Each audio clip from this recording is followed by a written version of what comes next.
Hello नमस्ते, मैं हूं Manisha. Welcome to R S only. और आज बात करेंगे 50 दिन का पढ़ाई का प्लान।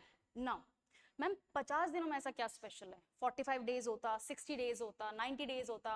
और वैसे भी अभी तक नोटिफिकेशन तो आया नहीं है। होपफुली जब आप ये वीडियो देख रहे हो तब तक नोटिफिकेशन नहीं आया हो। अगर आ गया है तो वैसे अपन को टाइम पीरियड पता है, और अगर नहीं आया है तो भी ये 50 दिन काम करते हैं। नाउ ये 50 दिन कैसे एक्सरसाइज करने हैं, बहुत ही सिंपल सी बात बताती हूँ मैं आपको।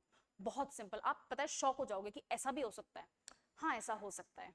ठीक है, मैंने इन 50 डेज का प्लान को लाइफ में 2 बार फॉलो किया है, और मैंने दोनों बार यूपीएससी का प्री निकाला है। ये सिर्फ और सिर्फ प्री एग्जाम के लिए है, ये मेंस के लिए नहीं है। ठीक है, मुझे प्री निकालना समझ में आ गया तो मैंने सोचा कि मैं आपको बता दूं। यूपीएससी के प्री में और आरपीएससी के प्री में बहुत बेसिक सिलेबस का फर्क है, अदरवाइज एग्जाम में फर्क नहीं है। एग्जाम के कंपटीशन के लेवल में भी फर्क नहीं है। जो कंपटीशन का लेवल यहाँ पर स्टेट का है, वही कंपटीशन का लेवल यहाँ पर नेशनल लेवल पे है। That's it. सिलेबस में इंडिया का तो ऑलमोस्ट सेम सेम है। यहाँ पर राजस्थान का एक्स्ट्रा है, लेकिन इंडिया का बहुत कुछ कट भी गया है। ओके, तो 50 डेज सर्वाइवल प्लान की बात करते हैं।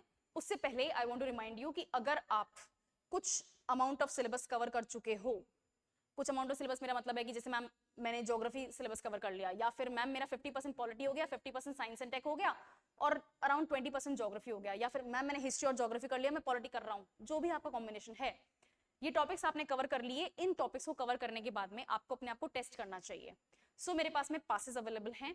प्री का पास अवेलेबल है 399 रुपीज में, कि आपने जितनी भी पढ़ाई करी है वो सिर्फ और सिर्फ प्री एग्जाम के फॉर्मेट में आपसे टेस्ट लिए जाएं।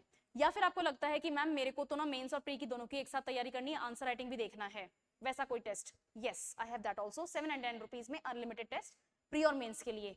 दोनों अनलिमिटेड टेस्ट हैं, दोनों 12 मंथ्स की वैलिडिटी पे हैं, और दोनों के सोल्यूशंस आपको दिए जाएंगे, मार्क्स आपको बताए जाएंगे। So do consider testing yourself, passes लो और अपने आप को टेस्ट करो। नाउ सर्वाइवल प्लान पे आते हैं। बहुत ही सिंपल सी चीज बताती हूँ मैं आपको। ये जो सर्वाइवल प्लान है, ये काम करेगा आपके दो स्टेजेस में काम करेगा। पहला स्टेज जो आपका सर्वाइवल प्लान का होने वाला है वो ये है कि आप पढ़ाई को डिवाइड कैसे कर रहे हो। आपके मेन सब्जेक्ट्स क्या हैं? मेन सब्जेक्ट्स की बात करते हैं। मेन सब्जेक्ट्स क्या है? हिस्ट्री है, जो मुझे लगता है बल्क ऑफ सिलेबस यहां पर ही आता है। 2 तरीके की हिस्ट्री है, राजस्थान की और इंडिया की। राजस्थान की 3 हिस्ट्री हैं, एंशिएंट, मेडिएवल एंड मॉडर्न। ये सेम चीज इंडिया के साथ भी लागू हो रही है, right? Ancient, medieval and modern. Okay, right, give me a moment. Good. इसके साथ ही मैं आर्ट एंड कल्चर को भी प्लेस करती हूँ। Art and culture history Rajasthan का, art and culture history India का, ये आपका बल्क ऑफ सिलेबस है। इसके अलावा हमारे पास में क्या टॉपिक्स होते हैं? इसके अलावा हमारे पास में टॉपिक्स होते हैं पॉलिटी, आपका ज्योग्राफी, आपके पास में टॉपिक है इकोनॉमिक्स, आपके पास में है साइंस एंड टेक,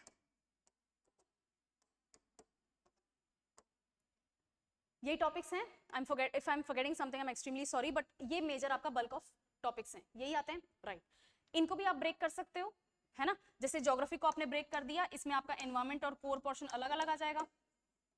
भाई कोर ज्योग्राफी अलग हो जाएगा, इसमें ओशनोग्राफी आ जाएगा, आपका क्लाइमेटोलॉजी आ जाएगा, आपका ह्यूमन ज्योग्राफी, फिजिकल ज्योग्राफी, ये सारे आ जाएंगे। इसके अलावा एनवायरमेंट और इकोलॉजी के आ जाएंगे, जो भी करंट अफेयर्स बेस्ड ज्योग्राफी होती है। इकोनॉमिक्स को भी आप ब्रेक कर सकते हो, एक आपकी कोड इकोनॉमिक्स है, एक आपकी क्या है, इकोनॉमिक सर्वे है।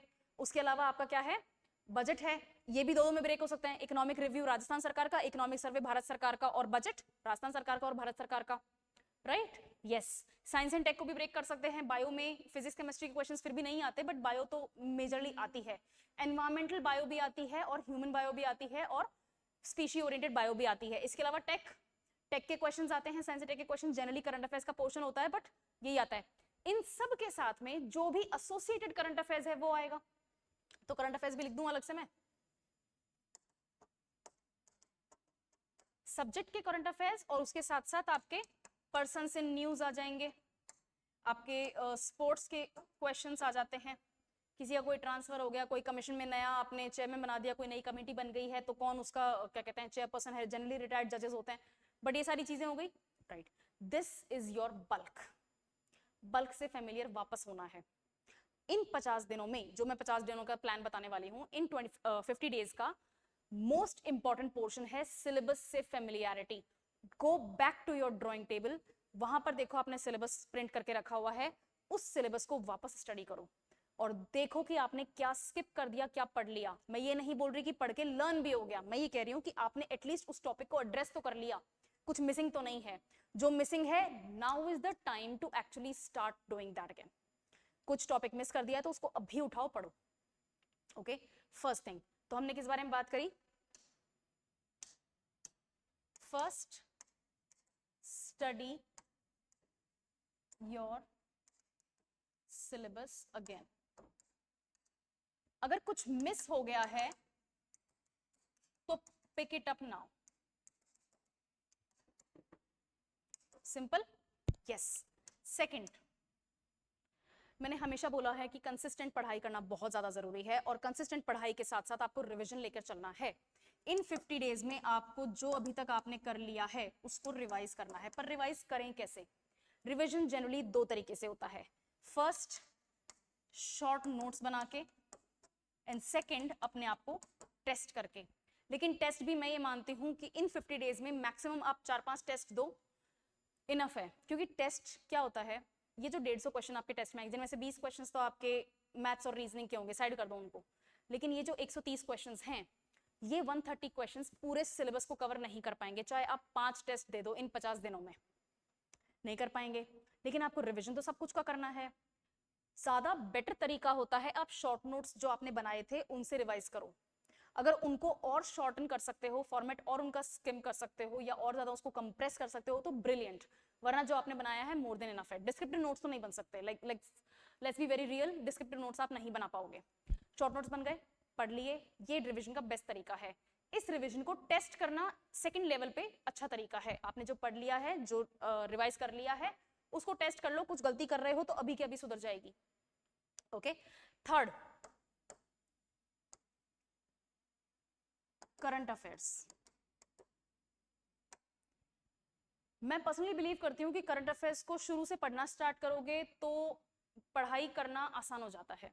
हमेशा न्यूज़पेपर पढ़ने की आदत अगर रही है या फिर एटलीस्ट आपने कुछ टाइम पहले ही शुरू कर दिया था, तो आपको कुछ कुछ न्यूज़ के लिए आप फेमिलियर हो कि अरे हाँ यार, ये न्यूज़ मैंने पहले पढ़ी हुई है, अच्छा इसमें ये हुआ था, यस ये तो मैंने पहले भी देखा था, इसमें तो ये चल रहा था। तो आप सरप्राइज नहीं होगे किसी एक नई न्यूज़ से, अनलेस वो एक्सट्रीमली न्यू इवेंट हो जाता है। कोई नया स्पोर्ट्स टूर्नामेंट हुआ है, उसमें किसी ने, राजस्थान के जो प्लेयर हैं उन्होंने कोई गोल्ड या सिल्वर जीत लिया है, या राजस्थान की टीम ने कोई कप जीत लिया है, तो वो तो आपके लिए नई न्यूज़ है, पर वो बहुत ही बेसिक फैक्चुअल न्यूज़ है, उसको रटा जा सकता है। मैं बात कर रही हूँ उन न्यूज़ की जो थोड़ा सा डिस्क्रिप्शन मांगते हैं, थोड़ा सा कंसेप्ट आपसे मांगते हैं। जनरली ये न्यूज़ होती हैं स्कीम्स की।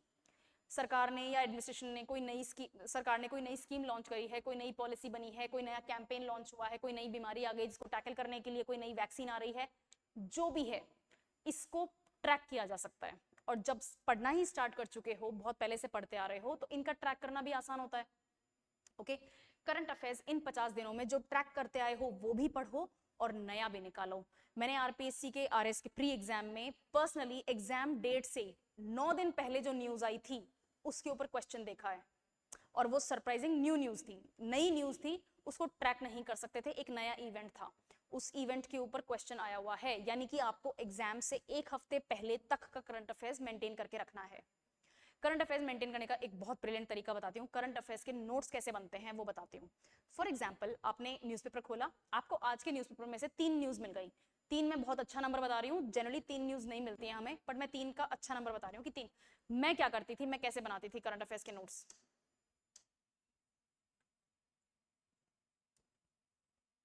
सिंपल सा तरीका बताती हूँ। ये है आपका A4 पेपर, मैं A4 पे ही पढ़ती थी, मैं आज भी A4 पे ही पढ़ती हूँ। इनफ स्पेस अवेलेबल होता है और आपको A4 शीट्स बहुत सस्ते में मार्केट से मिल जाएंगी। कॉपी भी लेना चाहते हो तो मिल जाएगा। ओके, क्या करना है आपको, इस तरह से अपने पेज को 4 क्वाड्रेंट्स में डिवाइड कर देना है। पेन लो, स्केल लो, लाइन खींचो, डिवाइड कर दो 1/4 में, आपकी शीट डिवाइड हो जाएगी। News number 1, news number 2, news number 3 and news number 4। 4 facts, 4 facts. Generally news में 4 फैक्ट्स नहीं होते हैं, कुछ कुछ न्यूज में एक दो फैक्ट्स ही होते हैं, कुछ कुछ न्यूज में 6-7 फैक्ट्स भी हो सकते हैं, उसी अकॉर्डिंग।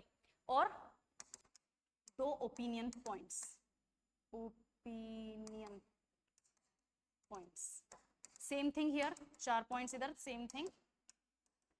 एक पेज पे आपने 4 न्यूज शॉर्ट फॉर्म में मेंटेन कर ली। मेरा 2015 का जो यूपीएससी का प्री एग्जाम हुआ था, जून में हुआ था, अराउंड 4 जून थी शायद डेट, मैंने क्लियर किया था, मुझे अच्छी तरह याद है, मैंने 74 पेजेस में 1.5 साल का करंट अफेयर्स चिपका लिया था और एक भी ऐसा क्वेश्चन नहीं था। वो मैंने, हो सकता है मैंने गलत कर दिया, अटेम्प्ट ना कराओ, जो भी है, लेकिन हर करंट अफेयर्स का क्वेश्चन मेरे उन 74 पेजेस में था। It was that good. ये बहुत ब्रिलियंट स्ट्रेटजी है, ये काम करती है, इसको करो। करंट अफेयर्स का नोट्स कैसे बनाने हैं, सिंपल तरीके से देखते हैं। आपने एक ऐसा A4 शीट पेपर ले लिया, पेन से 4 भागों में इसको डिवाइड कर लिया। न्यूज नंबर 1, उस न्यूज के बारे में कोई 3-4 फैक्ट्स होंगे, 2 ओपिनियन पॉइंट्स होंगे जो आपने डेवलप कर लिए क्योंकि आपने एडिटोरियल्स पढ़े, ओपेड्स पढ़े, जैसे मैंने हमेशा बताया है, राइट। सेकंड न्यूज, कोई नई स्कीम है, नई पॉलिसी है, कोई पुरानी स्कीम के अंदर कुछ नया एडिशन या डिलीशन हुआ है, कुछ एडिटिंग हुई है, जो भी पॉइंट है, न्यूज लिखो, उसके बारे में 3-4 फैक्ट्स होंगे वो लिखो, और 1-2 ओपिनियन पॉइंट यहाँ पर जो आपने डेवलप कर लिए उस न्यूज को पढ़ने के बाद में वो लिख लो। सेम चीज यहाँ, सेम चीज वहां। हर न्यूज ऐसे नहीं डिवाइड होती है, लेकिन majority, bulk of your news ऐसे डिवाइड हो सकती है। स्पोर्ट्स की न्यूज, पर्सन्स इन न्यूज, इस तरह से जो न्यूज होते हैं उनके लिए अलग फैक्ट पॉइंट बना सकते हैं, बट दिस इज गुड। ऐसे आप अपने करंट अफेयर्स को कवर करोगे तो करंट अफेयर्स रिफाइन कवर होंगे, जो अननेसेसरी इंफॉर्मेशन है उसको फिल्टर कर पाओगे, and this will work for you. Okay, तो ये 3 काम आपको करने हैं इन 50 दिनों में। सबसे पहले जो स्टडी कर चुके हो उसको टेस्ट करो, और जो मिस कर गए हो उसको अभी वापस स्टडी करना शुरू करो, रिवाइज करो, नोट्स बना के और अपने आप को टेस्ट देके। और करंट अफेयर्स करने का बेस्ट टाइम है। मैं पर्सनली बिलीव करती हूँ बजट और इकोनॉमिक सर्वे के जो टॉपिक्स हैं, चाहे वो राजस्थान के हों चाहे वो इंडिया के हों, वो करंट अफेयर्स का ही पोर्शन होता है, तो उसको भी वैसे ही रिवाइज करो, वैसे ही पढ़ाई करो। Okay, I hope this was a fruitful session for you. कोई क्वेश्चन होता है तो कॉल करो या फिर गूगल फॉर्म फिल करके सबमिट कर दो। मॉक सीरीज जरूर लो, टेस्ट सीरीज जरूर लो, और उसके अलावा कोई बात करनी है तो comment section is open, I always read comments. Yeah okay, all the best for preparation, और कोई क्वेरी होती है तो we are right here. Thank you.